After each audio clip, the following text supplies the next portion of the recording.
पीयूष जब 3 साल का था, उसकी माँ की अचानक की मौत हो गई थी। तब से उसके पिताजी शिव ने उसे बड़े लाड प्यार से पाला था। उसके प्यार में कभी कोई कमी ना रहे, इसलिए शिव ने कभी दूसरी शादी नहीं की थी। शिव एक फॉरेस्ट ऑफिसर था।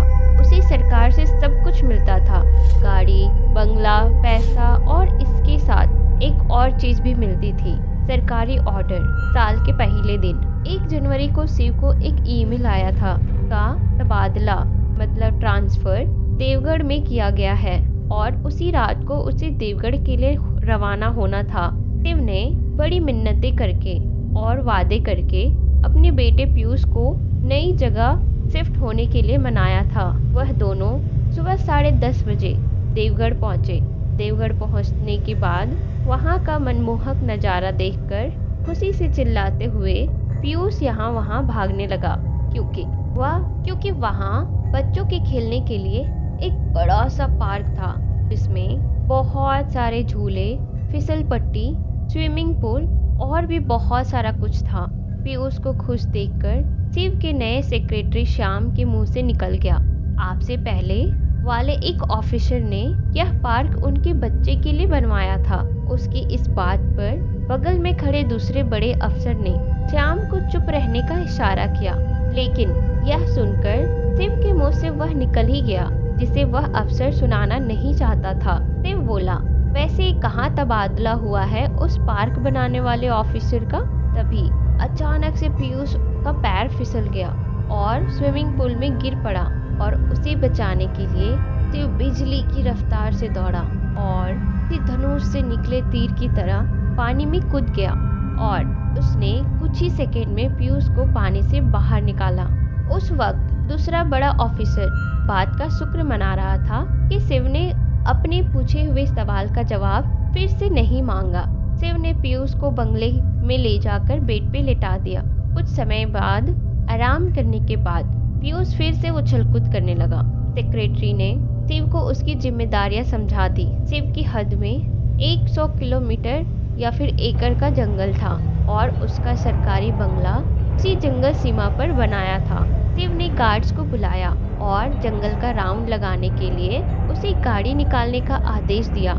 जाते जाते उसने सोचा कि क्यों न पीयूष को भी जंगल दिखाने ले जाऊं साथ में। कोई खरगोश या हिरन दिख गया तो बच्चा खुश हो जाएगा। इस तरह से उसने पीयूष को भी अपने साथ ले लिया। गाड़ी में शिव ने श्याम और वहाँ के पुराने गार्ड के चेहरे पर डर पहचान लिया था। फिर शिव ने वह सवाल आखिर की पूछ ही लिया जो कुछ समय पहले टल गया था। उसने पूछा, श्याम, वो पुराने अफसर का तबादला कहाँ हुआ है? ये तो तुमने बताया ही नहीं। और वो बड़े साहब उस बात को टाल क्यों रहे थे?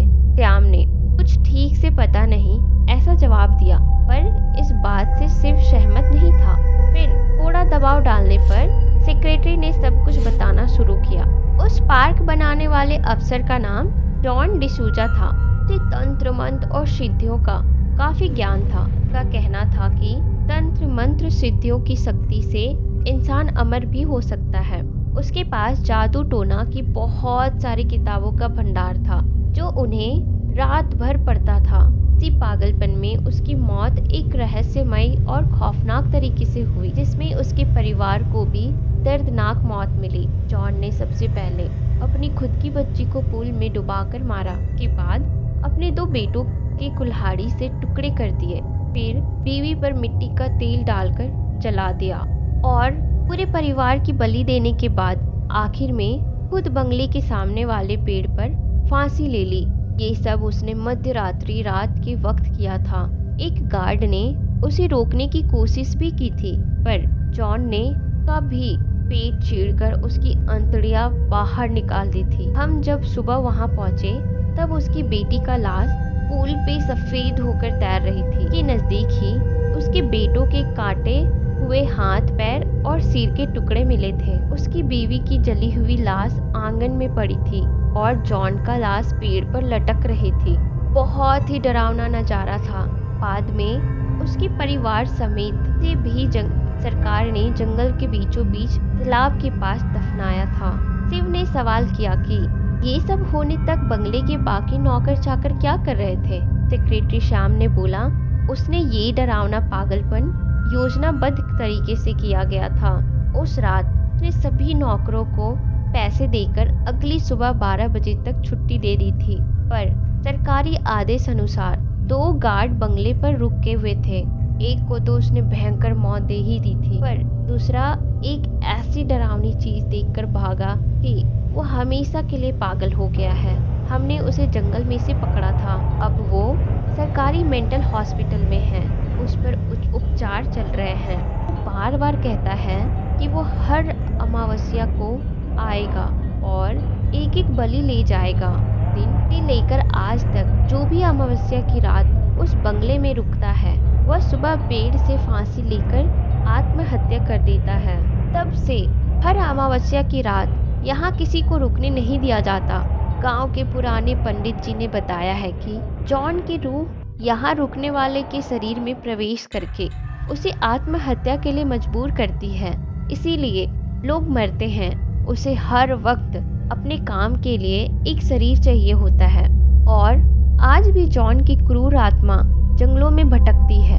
न जाने भगवान उसे कब मुक्ति देगा। पूरी कहानी सुनाने के बाद श्याम बोला, सर कल अमावस्या है, आप भी बंगला छोड़कर गांव में रुकिएगा। शिव ने कहा, श्याम किसी को तो इस परेशानी का हल निकालना होगा। ऐसा कब तक वह शैतान मासूमों की जान लेता रहेगा। और चुनौतियों से तो मैं बिल्कुल भी नहीं भागता और आज तक नहीं भागा हूँ। इतना बोलकर वह खामोश हो गया। शिव को अपनी नहीं पर पीयूष की चिंता सताने लगी थी। उसने मन ही मन तय की पीयूष को कुछ दिनों के लिए उसके मामा के घर भेज देना ही ठीक रहेगा और खुद ही इस जॉन की आत्मा को हमेशा के लिए नर्क में भेज कर ही दम लूंगा। शाम होते होते गाड़ी बंगले पे पहुंची। सब बिना कुछ कहे गाड़ी से उतर के अपने अपने काम में जुट गए। उनके जंगल से आने तक नौकरों ने रात के खाने की तैयारी कर ली थी।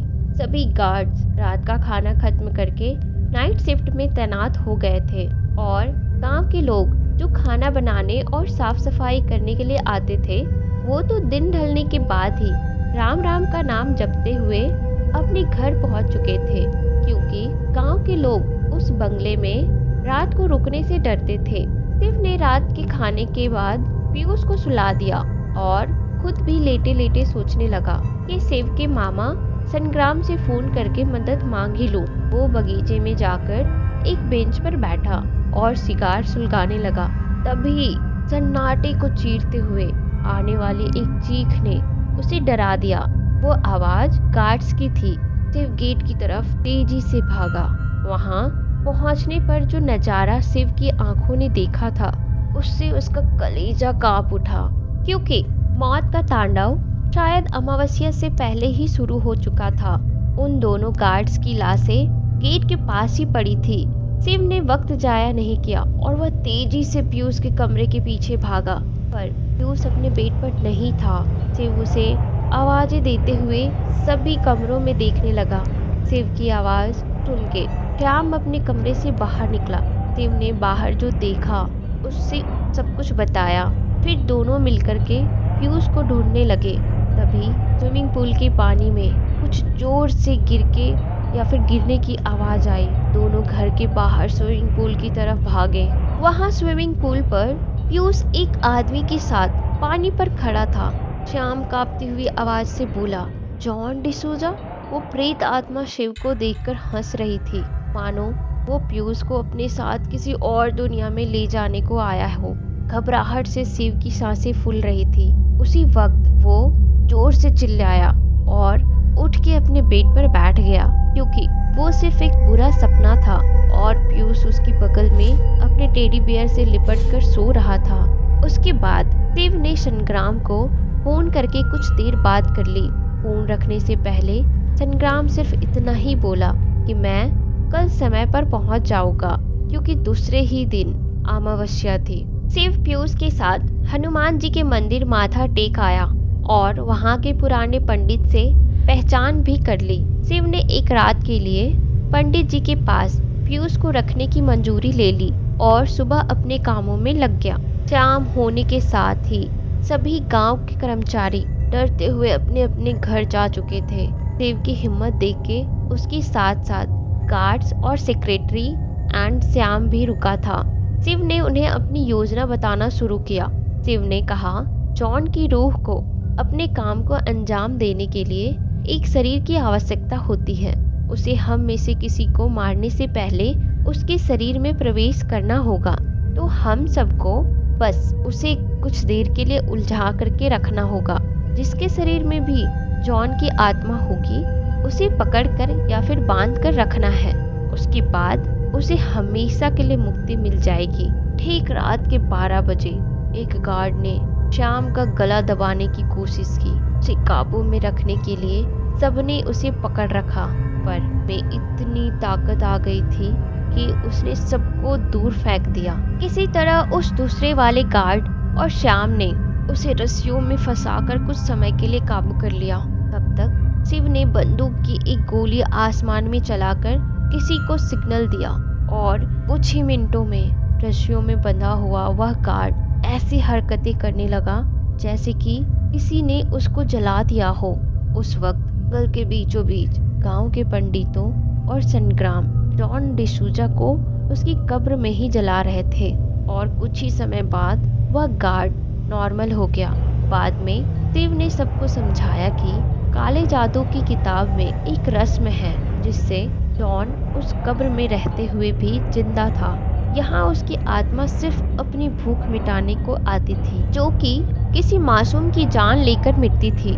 और उस किताब के अनुसार अगर मरने के बाद भी जॉन ने 100 इंसानों की बलि पूरी की होती तो वह अपनी कब्र में से जिंदा होकर हमेशा के लिए अमर हो जाता। इसीलिए ये मायाजाल मैंने उसके लिए रचा था, ताकि वो कब्र छोड़कर यहाँ आए और वहाँ हमारे लोग उसकी लाश को कब्र में ही जला सके। श्याम ने पूछा कि आपको ये सब कैसे पता चला? शिव ने जवाब दिया, तुमने ही तो बताया था कि जॉन के पास जादू टोना की किताबों का भंडार था। वह भंडार मुझे रात को तहखाने में मिला। में एक काले जादू से अमर होने की किताब थी और पर नाम लिखा था जॉन डिसूजा। तो मैंने उसे पूरी तरीके से पढ़ा और फिर समझा कि इस चीज़ से हम मुक्ति कैसे पा सकते हैं। अगर ये कहानी आपको अच्छी लगी तो मुझे कमेंट सेक्शन में ज़रूर बताना। और अगर आपके पास अपनी खुद की कोई हॉरर स्टोरीज़ है या एक्सपीरियंसेस हैं, आप मुझे इंस्टाग्राम पे मैसेज कर सकते हो। मैं आपकी कहानी को आवाज़ ज़रूर दूंगी।